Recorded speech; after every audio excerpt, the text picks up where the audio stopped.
Hey Hoopers, this is a beginner tutorial for how to pick out your fished hoop and tubing. As a beginner, I suggest people start with a hoop that comes to your belly button. So a good way to get this measurement is to grab a tape measure, like a hardware tape measure, one that you can preferably lock, and measure from the floor all the way to your belly button. Once you get this measurement in inches, this will be the size of your hoop, which will be, for example, mine is a 39 OD, which is outer diameter. So it's the outermost point of the hoop to the other outermost point of the hoop. This measurement is great for on body. This will add also some weight, having it this big, and it will give you a good on body foundation. You can still be able to do off body moves like weaves and jump throughs and things like that. You can still be able to do isolations as well, as it will be a little heavier and harder on the hand. You might want to move to a smaller hoop for off body moves. So I suggest maybe something like a 36 OD Poly Pro. That's what I'm using right here. This hoop is great for off body. It will be a little lighter. Maybe still be able to do on body, but if you can't, you can always grab your big hoop for that. This is great for things like escalators, and it'll be easier for isolations because the hoop will be a little lighter. And then if you wanted to, you can always move down to even smaller hoops. This is a 34-inch OD Poly Pro. And this is my preferred size, a 31 OD Poly Pro. Smaller hoops are going to give you a faster reaction time, so that's why I suggest a bigger hoop for beginners, slower the action, so you can really get a good foundation on these new moves.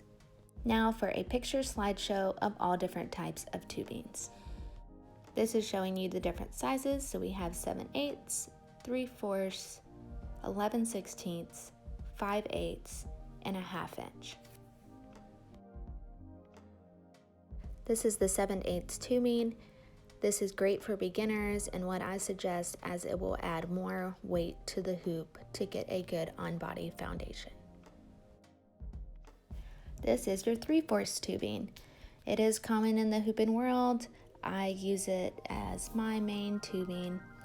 It is going to be lighter than the 7/8, and you will find it a lot in hoop shops.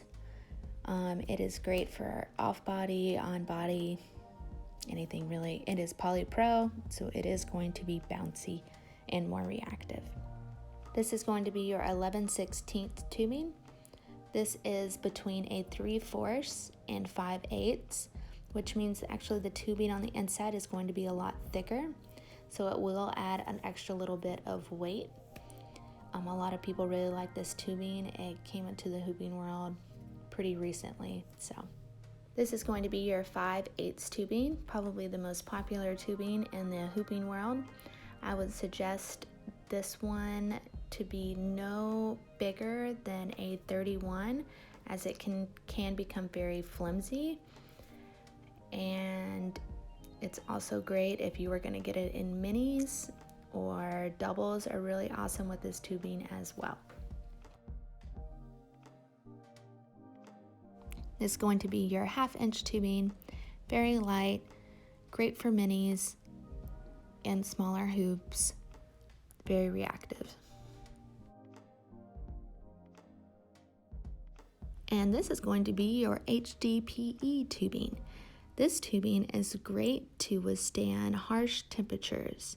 A lot of people also really just love to use this tubing. It is not as bouncy and reactive as Poly Pro.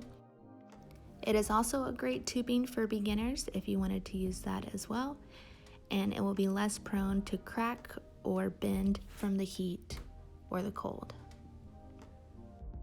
This is what we call a travel sectional hoop. This can be broken down as you see in the middle and then put back together. There you see it as a hoop. This will add a little extra weight because there will be more metal pieces in it because of the push button parts, but it's great if you wanted to have a multicolored hoop, and it's also great for travel because you can just put break it all down and just put it right into your suitcase. A lot of people love sectionals. And this is the end of the tubing tutorial. Thank you all for watching. Happy hooping, and DM me if you have any questions.